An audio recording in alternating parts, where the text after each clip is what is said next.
Hello friends, स्वागत है आपका अपने यूट्यूब चैनल अभ्यस्त एकेडमी पर। हम हमेशा से आपके लिए जॉब से रिलेटेड नए नए अपडेट्स, इंपॉर्टेंट जीके और करंट अफेयर्स अवेलेबल कराते आ रहे हैं। आज का वीडियो आपके लिए बहुत ही खास होने वाली है, क्योंकि हम आपके लिए बहुत बड़ा खुशखबरी लेकर आए हैं। छत्तीसगढ़ सरकार के अंतर्गत पुलिस विभाग द्वारा छत्तीसगढ़ सब इंस्पेक्टर भर्ती की 975 पदों की ऑफिशियल नोटिफिकेशन जारी हो गया है। आज की इस वीडियो में हम आपको इसकी पूरी डिटेल्स जानकारी देंगे कि ऑनलाइन आवेदन भरने की प्रारंभिक व अंतिम तिथि क्या रहेगी, फॉर्म कैसे भरना है, किसको भरना है, 2018 में फॉर्म भरे थे उनको क्या करना है, परीक्षा शुल्क क्या रहेगी, कुल 8 प्रकार के एसआई संवर्ग पदों का अनारक्षित, अन्य पिछड़ा वर्ग, अनुसूचित जाति, अनुसूचित जनजाति में 975 पदों का किस प्रकार वितरण हुआ है, अर्थात कौन से वर्ग में कितने पोस्ट निकले हैं, तथा आरक्षण, आयु, शैक्षणिक व शारीरिक अर्हता क्या रहेगी, चयन प्रक्रिया से लेकर चयन सूची बनने तक की संपूर्ण जानकारी एक ही वीडियो में देंगे। तो वीडियो में अंत तक बने रहिए, जिससे आपको फॉर्म भरते समय किसी प्रकार की असुविधा न हो और आपका सिलेक्शन हो सके। तो आइए फिर शुरू करते हैं। जैसा कि आप वीडियो में देख पा रहे हैं, ये पुलिस मुख्यालय छत्तीसगढ़ नवा रायपुर द्वारा जारी एसआई भर्ती संबंधित विज्ञापन है, जिसमें स्पष्ट दिया गया है कि दिनांक 13/9/2021 के माध्यम से छत्तीसगढ़ पुलिस विभाग में सूबेदार, उप निरीक्षक संवर्ग, इसके अलावा प्लाटून कमांडर के कुल 975 रिक्त पदों को भरने की अनुमति प्रदान की गई है। उक्त पत्र के अनुक्रम में छत्तीसगढ़ के स्थानीय निवासी उम्मीदवारों को दिनांक 1/10/2021 से ऑनलाइन आवेदन पत्र आमंत्रित किए जाते हैं। अब बात करते हैं ऑनलाइन आवेदन पत्र की। इसका प्रारंभिक तिथि 1/10/2021 के सुबह 10:30 से रहेगा और इस फॉर्म भरने की अंतिम तिथि 31/10/2021 को शाम को 5:30 बजे तक रहेगा। बात करते हैं परीक्षा शुल्क की, तो सामान्य वर्ग और अन्य पिछड़ा वर्ग के लिए 400 रुपया, इसके अलावा अनुसूचित जाति, अनुसूचित जनजाति के लिए 200 रुपये परीक्षा शुल्क निर्धारित किया गया है। एक खास बात ध्यान दीजिए, जिन अभ्यर्थियों द्वारा पूर्व विज्ञापन दिनांक 23/8/2018 के तारतम्य में ऑनलाइन आवेदन किया गया है, उन्हें नवीन फॉर्मेट में पुनः ऑनलाइन आवेदन करना होगा, परंतु उनसे दोबारा आवेदन शुल्क नहीं लिया जाएगा। इस बात को आप ध्यान समझिए। अगर आप 2018 में जो वैकेंसी निकला था 23/8/2018 के में, तो उसमें अगर आप फॉर्म सबमिट किए थे तो आपको फॉर्म नए फॉर्मेट में पुनः भरना होगा, लेकिन जो परीक्षा शुल्क की राशि है उसको आपको नहीं देना है। अब बात करते हैं सबसे इंपॉर्टेंट पॉइंट, रिक्त पदों की संख्या और उसके वेतनमान की। इसमें स्पष्ट दिया गया है कि रिक्त पदों की संख्या परिवर्तनीय है। एक खास बात और, 2018 में जो एसआई की वैकेंसी आई थी उसमें 6 से 55 पोस्ट निकले थे, उसको भी इसमें ऐड करके निकाला गया है। सबसे पहले बात करते हैं सूबेदार की, तो अनारक्षित वर्ग के लिए 24 पद, अनुसूचित जाति के लिए 7, अनुसूचित जनजाति के लिए 19, अन्य पिछड़ा वर्ग गैर क्रिमिलेयर के लिए 8 पद निर्धारित किए गए हैं। कुल पद की बात करें तो सूबेदार के लिए 58 पद निर्धारित किए गए हैं। जितने में एसआई संवर्ग की भर्ती निकली है सबके लिए वेतन मैट्रिक्स लेवल 8 रहेगा और प्रारंभिक मासिक वेतन 35,400 रुपये निर्धारित किया गया है। अगला आता है उप निरीक्षक, तो उप निरीक्षक अनारक्षित के लिए बहुत ज़्यादा पद निकले हैं, 242 पद। इसके अलावा अनुसूचित जाति के लिए 69, अनुसूचित जनजाति के लिए 185 और अन्य पिछड़ा वर्ग के लिए 81 पद। कुल पद की बात करें तो उप निरीक्षक के 577 पोस्ट निकले हैं। बहुत बड़ी संख्या है दोस्तों। अगर आप इससे अच्छी तैयारी करेंगे तो आपके लिए गोल्डन चांस है। खासकर अनारक्षित वर्ग और अनुसूचित जनजाति वर्ग बिल्कुल ध्यान दें कि अनारक्षित के 242 और अनुसूचित जनजाति 185 पद बहुत होते हैं। बिल्कुल जी जान लगा दीजिए आप। अगला है आपका उप निरीक्षक विशेष शाखा। इसमें अनारक्षित वर्ग के लिए 29, अनुसूचित जाति के लिए 8, अनुसूचित जनजाति के लिए 22 और अन्य पिछड़ा वर्ग के लिए 10 पोस्ट। कुल पदों की बात करें तो 69 पद है।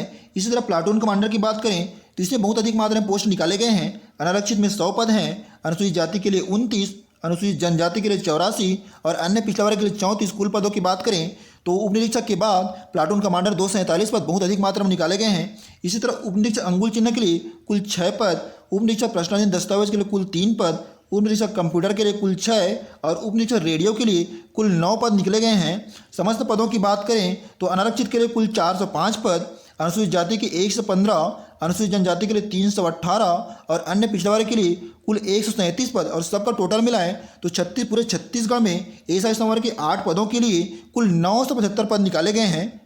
आपको एक बात बता दें कि इससे पहले के वीडियो में हमने छत्तीसगढ़ सब इंस्पेक्टर भर्ती की अधिसूचना, नियमावली, छत्तीसगढ़ सब इंस्पेक्टर की तैयारी कैसे करें, प्री की तैयारी कैसे करें, सिलेबस क्या होगी, उपयोगी बुक्स, भर्ती प्रक्रिया की संपूर्ण जानकारी के साथ 3 अलग अलग वीडियो बनाए हैं। अगर आप वीडियो नहीं देखे हैं तो डिस्क्रिप्शन में तीनों वीडियो का लिंक अवेलेबल है, या आप हमारे चैनल पेज अभ्यस्त एकेडमी से देख सकते हैं, ताकि आपको ऐसा संबंधित समस्त जानकारी प्राप्त हो सके और आप गुमराह होने से बच सकें। वेतनमान संबंधित निर्देश को समझते हैं। चयनित अभ्यर्थियों को 3 वर्ष की परीक्षा अवधि के लिए चयन किया जाएगा। पहले वर्ष में कुल वेतन का 70%, दूसरे वर्ष में कुल वेतन का 80% और तीसरे वर्ष में कुल वेतन का 90% देय होगा। और अन्य भत्ते शासकीय सेवा की तरफ प्रदान किए जाएंगे। अर्थात पहले वर्ष में आपको वेतन का कुल वेतन का 30% कटौती किया जाएगा, दूसरे वर्ष में 20% और तीसरे वर्ष में मात्र 10%। अगले चौथे वर्ष से आपको पूर्ण वेतन मिलना प्रारंभ हो जाएगा। आवेदक को छत्तीसगढ़ राज्य का स्थायी निवासी होना आवश्यक है। आरक्षण की बात करें तो छत्तीसगढ़ शासन के निर्देशानुसार भूतपूर्व सैनिकों के लिए 10%, विभागीय कर्मचारियों के लिए 5% और महिलाओं के लिए 30% का आरक्षण प्रदान किया गया है। एक और खास बात कि जो प्लाटून कमांडर के पद रहेंगे उसमें महिला अभ्यर्थी पात्र नहीं होंगे, महिला अभ्यर्थियों को इसके लिए अपात्र रखा गया है। आइए बात करते हैं आयु की। तो सामान्य जाति के अभ्यर्थियों की आयु की गणना 1-1-21 को 21 वर्ष से कम और 34 वर्ष से अधिक नहीं होना चाहिए। अनुसूचित जाति, अनुसूचित जनजातियों और अन्य पिछड़ा वर्ग अभ्यर्थियों के लिए 5 वर्ष का छूट प्रदान किया गया है। इसके अलावा विधवा, परित्यक्ता और अस्पृश्यता निवारण अधिनियम 1984 के अधीन अंतर्जातीय विवाह करने वाले पति पत्नियों को, इसके अलावा छत्तीसगढ़ शासन के कर्मचारी, भूतपूर्व सैनिक और विभिन्न प्रकार के पुरस्कार प्राप्त करते अभ्यर्थियों को भी आयु में छूट प्रदान किया गया है। जो विभागीय कर्मचारी रहेंगे उनके लिए अधिकतम आयु 36 वर्ष से अधिक नहीं होना चाहिए। अब बात करते हैं शैक्षणिक अर्हता की। तो सूबेदार, उपनिरीक्षक विशेष शाखा और प्लाटून कमांडर के पद हेतु जो शैक्षणिक योग्यता है वो समान है। उम्मीदवार को किसी मान्यता प्राप्त विश्वविद्यालय से स्नातक की उपाधि या उसके समकक्ष उपाधि प्राप्त होना अनिवार्य है। अब अगला है उपनिरीक्षक अंगुल चिन्ह एवं उपनिरीक्षक प्रश्नाधीन दस्तावेज पद हेतु। तो इसके लिए किसी मान्यता प्राप्त विश्वविद्यालय से गणित, भौतिक शास्त्र और रसायन शास्त्र के साथ स्नातक की उपाधि या उसकी समकक्ष उपाधि होना चाहिए। अगला है आपका उपनिरीक्षक कंप्यूटर। इस पद हेतु शासन द्वारा किसी मान्यता प्राप्त विश्वविद्यालय से कंप्यूटर एप्लीकेशन में BCA या BSc कंप्यूटर में स्नातक उपाधि या उसके समकक्ष उपाधि होना अनिवार्य है। अगला है आपका उपनिरीक्षक रेडियो पद हेतु शासन द्वारा मान्यता प्राप्त संस्था या विश्वविद्यालय से इलेक्ट्रॉनिक या इलेक्ट्रिकल टेलीकम्युनिकेशन इंजीनियरिंग में 3 वर्ष का डिप्लोमा पाठ्यक्रम प्राप्त होना अनिवार्य है। एक बात ध्यान दें कि निर्धारित शैक्षणिक अर्हता जो है आवेदन भरने की अंतिम तिथि को अवश्य रूप से आपके पास होना चाहिए। हमने छत्तीसगढ़ SI भर्ती की शारीरिक अर्हता, शैक्षणिक अर्हता, भर्ती प्रक्रिया, जो फिजिकल है, मापतल है, सबको विस्तृत जानकारी के साथ अलग से वीडियो बनाए हैं जिसका लिंक डिस्क्रिप्शन में अवेलेबल है। आप वहाँ से देखकर इसकी पूरी जानकारी इकट्ठा कर सकते हैं। बात करते हैं शारीरिक अर्हता की। तो सभी वर्ग के पुरुष उम्मीदवारों की न्यूनतम ऊंचाई 168 सेंटीमीटर और सभी वर्ग की महिला उम्मीदवारों की न्यूनतम ऊंचाई 153 सेंटीमीटर से कम नहीं होना है। पुरुष उम्मीदवारों को सीना बिना फुलाए 81 सेंटीमीटर और फुलाने पर 86 सेंटीमीटर होना अनिवार्य है। सीना फुलाने और बिना फुलाने में कम से कम 5 सेंटीमीटर का अंतर होना जरूरी है। महिला अभ्यर्थियों को इस शारीरिक अर्हता से मुक्त रखा गया है। अभ्यर्थी को शारीरिक रूप से दिव्यांग नहीं होना है। नौकनी और फ्लैट फुट जैसी समस्या नहीं होना चाहिए। उम्मीदवारों को आंखों से संबंधित कोई रोग नहीं होना है। आंखों की दृष्टि बिना चश्मे के एक आंख से 6/6 और दूसरी आंख से बिना चश्मे के 6/9 से कम नहीं होना है। मुख्य रंगों में भेद करने में अभ्यर्थी को सक्षम होना जरूरी है। जो आंख का टेस्ट है वो चयन के पश्चात जो मेडिकल टेस्ट होता है उस दौरान लिया जाता है। बात करते हैं चयन प्रक्रिया की। तो चयन प्रक्रिया विभिन्न चरणों में संपादित होगी जिसमें शारीरिक नापतोल, प्रारंभिक लिखित परीक्षा, मुख्य लिखित परीक्षा, शारीरिक दक्षता परीक्षा और साक्षात्कार सम्मिलित है। राष्ट्रीय अंतर्राष्ट्रीय खेलकूद प्रवीणता होने पर बोनस अंक के रूप में 10 अंक प्राप्त होंगे। चयन प्रक्रिया को और गहराई से विस्तृत समझते हैं। ये कुल 5 चरणों में इसका आयोजन किया जाएगा। सबसे पहले आपका शारीरिक मापतौल रहेगा जिसमें आपकी लंबाई, सीना, नौक, नी, फ्लैट फुट संबंधी शारीरिक चेकअप किए जाएंगे। इसमें उत्तीर्ण होने के बाद आपको प्रारंभिक लिखित परीक्षा में बैठने की अनुमति प्रदान की जाएगी। प्रारंभिक लिखित परीक्षा कुल 300 अंकों की होगी जिसके लिए आपको 2 घंटे का समय निर्धारण किया गया है। ये पेपर कंप्यूटराइज्ड और वैकल्पिक प्रकार का रहेगा जिसमें सामान्य ज्ञान संबंधित प्रश्न पूछे जाएंगे। कुल पद का 20 गुना यानी कि 975 पद का 20 गुना 19,500 अभ्यर्थियों का चयन अगले राउंड यानी कि मुख्य परीक्षा के लिए होगा। उनके लिए उनको प्रवेश पत्र जारी किया जाएगा और उसके बाद जो अभ्यर्थी कम नंबर पाएंगे वो स्वतः ही डिस्क्वालीफाई हो जाएंगे। अगला है मुख्य लिखित परीक्षा। प्रारंभिक परीक्षा में सफल होने के बाद आपको मुख्य लिखित परीक्षा में शामिल होना है। सबसे पहले आपका हिंदी और अंग्रेजी भाषा में दक्षता पेपर होगा। इसके लिए 200 अंकों का निर्धारण किया गया है। इसकी अवधि 2 घंटे की रहेगी। ये परीक्षा सभी अभ्यर्थियों के लिए अनिवार्य होगी। हालांकि कुल 8 प्रकार के पद निकले हैं, सभी के लिए ये परीक्षा अनिवार्य है। हिंदी के लिए 125 अंक और अंग्रेजी के लिए 75 अंक निर्धारित किए जाएंगे। दूसरा है आपका सामान्य ज्ञान और सामान्य अध्ययन। इसमें भारत और छत्तीसगढ़ संबंधी सामान्य ज्ञान पूछे जाएंगे। ये परीक्षा भी 200 अंकों की होगी जिसकी अवधि 3 घंटे निर्धारित किया गया है। ये परीक्षा भी सभी प्रकार के अभ्यर्थियों के लिए अनिवार्य रहेगी। अगला है आपका एप्टीट्यूड टेस्ट। ये परीक्षा 200 अंकों की होगी। इसकी अवधि 2 घंटे रहेगी। ये परीक्षा भी सभी के लिए अनिवार्य रहेगी। अगला पेपर है विज्ञान, गणित, भौतिकी और रसायन परीक्षा। ये परीक्षा 200 अंकों की होगी। इसकी अवधि 2 घंटे निर्धारित किया गया है। ये परीक्षा केवल ऐसे अभ्यर्थियों के लिए अनिवार्य होगी जो उपनिरीक्षक रेडियो, अंगुल चिन्ह, प्रश्नाधीन दस्तावेज के पदों के लिए आवेदन किया हो। अगला है कंप्यूटर विज्ञान की परीक्षा। ये परीक्षा भी 200 अंकों की होगी, जिसके लिए समय भी 2 घंटे निर्धारण किया गया है। ये परीक्षा ऐसे अभ्यर्थियों के लिए अनिवार्य होगी जो उपनिरीक्षक कंप्यूटर, उपनिरीक्षक साइबर क्राइम के पद के लिए आवेदन किए हों, अर्थात उपनिरीक्षक रेडियो अंगुल चिन्ह प्रश्नावली दस्तावेज के पद के लिए आवेदन करने वालों को 4 पेपर, उपनिरीक्षक कंप्यूटर और साइबर क्राइम के पद के लिए आवेदन करने वालों के लिए 4 पेपर रहेगा। बाकी जितने पद के लिए अप्लाई किए हैं उनको सिर्फ 3 पेपर दिलाना है। अब बात करते हैं पृथक चयन सूचियों की। तो प्रथम चरण की लिखित परीक्षा प्राप्त अंकों को जोड़कर पृथक से सूबेदार, उपनिरीक्षक, उपनिरीक्षक विशेष शाखा और प्लाटून कमांडर के लिए अलग से चयन सूची, उपनिरीक्षक रेडियो अंगुल चिन्ह और प्रश्नावली दस्तावेज के लिए अलग चयन सूची और उपनिरीक्षक कंप्यूटर और उपनिरीक्षक साइबर क्राइम के लिए अलग चयन सूची, कुल 3 प्रकार का चयन सूची जारी किया जाएगा। कुल पद, कुल 975 पदों का 5 गुना 4875 अभ्यर्थियों का चयन अगले राउंड यानी कि शारीरिक दक्षता परीक्षा के लिए किया जाएगा। अब बात आती है शारीरिक दक्षता परीक्षा की। तो ये परीक्षा सभी अभ्यर्थियों के लिए अनिवार्य रहेगी, जो कुल 300 अंकों का होगा। इसमें लंबी कूद, ऊंची कूद, गोला फेंक, 100 मीटर दौड़ और 1500 मीटर दौड़ शामिल किया गया है। सभी में 60-60 अंक निर्धारित किए गए हैं। इसके लिए जो उपनिरीक्षक कंप्यूटर और उपनिरीक्षक साइबर क्राइम के पद के लिए आवेदन किए हैं उनके लिए केवल एक क्वालिफाइंग रहेगा, इसके लिए कोई अंक निर्धारित नहीं किए गए हैं। शारीरिक दक्षता परीक्षा को और विस्तार समझते हैं। सबसे पहले पुरुष अभ्यर्थी की बात करते हैं तो लंबी कूद में 3 प्रयास प्रदान किए जाएंगे। 12 फीट यानी कि 3.66 मीटर कूदने पर आपको 0 अंक दिया जाएगा। इसको बढ़ते क्रम में देखते हैं तो सबसे अधिक आपको 19 फीट तक कूदना है, यानी कि 5.79 मीटर या इससे अधिक कूदने पर आपको 60 में से 60 अंक प्रदान किए जाएंगे। अब बात आती है महिला अभ्यर्थियों की, तो इनको भी लंबी कूद में 3 प्रयास प्रदान किए गए हैं। सबसे कम इनका 8 फीट यानी कि 2.44 मीटर है। इससे ऊपर कूदने पर आपको जैसे 10 फीट कूदने पर 12 अंक प्रदान किए जाएंगे। इसी तरह बढ़ते क्रम में रहेगा।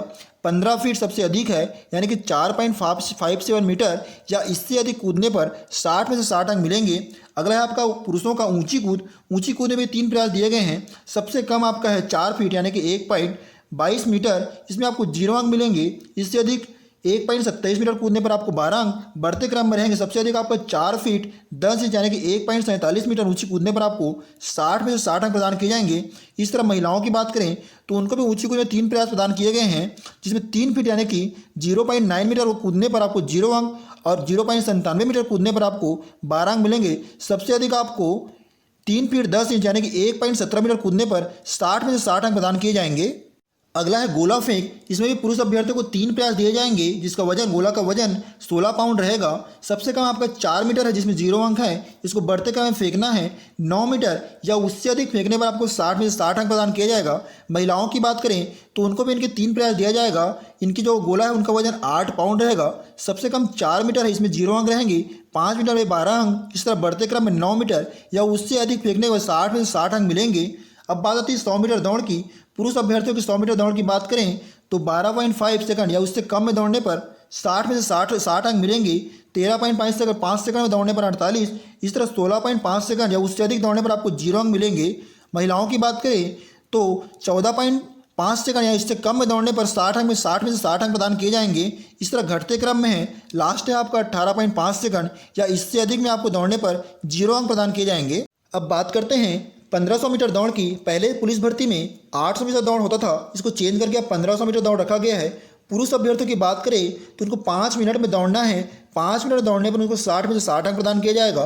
5 मिनट 10 सेकंड में 48 अंक, 5 मिनट 20 सेकंड में 36, 5 मिनट 30 सेकंड में 24 और 5 मिनट 40 सेकंड में 12 अंक। 5 मिनट 40 सेकंड से अधिक में दौड़ने पर 0 अंक प्रदान किए जाएंगे। महिलाओं की बात करें तो उनको 6 मिनट में दौड़ना है। 6 मिनट में 60 में से 60 अंक मिलेंगे। इससे अधिक 6 मिनट 10 सेकंड में 48, 6 मिनट 20 सेकंड में 36, 6 मिनट 30 सेकंड में 24 और 6 मिनट 40 सेकंड में 12 अंक। 6 मिनट 40 सेकंड से अधिक दौड़ने पर 0 अंक प्रदान किए जाएंगे। तो अभी आपने तैयारी अभी से स्टार्ट कर दीजिए। इस बार का फिजिकल पहले से बहुत टफ होने वाला है। अगला और अंतिम चरण है साक्षात्कार। साक्षात्कार कुल 100 अंकों का होगा। केवल उन्हीं अभ्यर्थियों का साक्षात्कार लिया जाएगा जो शारीरिक दक्षता परीक्षा यानी फिजिकल में कम से कम 30% अंक प्राप्त किए हो, अर्थात 300 अंकों का फिजिकल होगा, उसमें कम से कम 30% अंक प्राप्त करना अनिवार्य है। इससे कम अंक प्राप्त करने को ऑलरेडी उत्तीर्ण घोषित कर दिया जाएगा और उनका साक्षात्कार नहीं लिया जाएगा। दोस्तों एक बात ध्यान दें, जो मेरिट लिस्ट है वो मुख्य लिखित परीक्षा, शारीरिक दक्षता परीक्षा और साक्षात्कार के अंकों को मिलाकर लिया जाएगा। इसमें राष्ट्रीय अंतर्राष्ट्रीय स्तर पर खेल कूद में प्रवीणता रखने वालों को 10 अंक बोनस दिया जाएगा। अगर आप चैनल पर नए हैं, चैनल को सब्सक्राइब करके बेल आइकन को प्रेस कर दीजिए, जिससे हमारे आने वाले सभी वीडियो का नोटिफिकेशन सबसे पहले आप तक पहुंच सके। हमारे सभी वीडियो को लाइक, कमेंट और शेयर करना बिल्कुल ना भूलें। हमारे सभी वीडियोस का पीडीएफ हमारे टेलीग्राम चैनल अभ्यस्त एकेडमी पर अवेलेबल है, जिसका लिंक हमने डिस्क्रिप्शन में दिया है। आइए बात करते हैं तृतीय लिंग वर्ग के अभ्यर्थियों की। तो इनका आवेदन में जो विकल्प रहेगा, पुरुष विकल्प भरते हैं तो उनकी जो फिजिकल एक्टिविटीज, शारीरिक मापतौल और जो शारीरिक दक्षता परीक्षा है वो पुरुष अभ्यर्थियों की तरह ही ले जाएगा। अगर विकल्प में ये लोग महिला अभ्यर्थी की तरह महिला विकल्प डालते हैं तो इनका जो फिजिकल एक्टिविटीज़ है वो महिला अभ्यर्थियों की तरह ले जाएगा। अगर अपने विकल्प में तृतीय लिंग डालते हैं तब भी इनका फिजिकल एक्टिविटीज़ महिला अभ्यर्थियों की तरह ही ले जाएगा और महिला अभ्यर्थियों के निर्धारित पद में ही इनको शामिल किया जाएगा। दोस्तों, आज की इस वीडियो में हमने छत्तीसगढ़ सब इंस्पेक्टर के नोटिफिकेशन की भर्ती की प्रक्रिया की संपूर्ण जानकारी दी है। आशा करते हैं आपके लिए वीडियो बहुत ही उपयोगी रहा होगा। तो तैयारी स्टार्ट कर दीजिए और ठान लीजिए कि इस 975 पद में से एक पद मेरा है। जब तक तोड़ेंगे नहीं तब तक छोड़ेंगे नहीं। वीडियो में अंत तक बने रहने के लिए धन्यवाद। जय हिंद दोस्तों।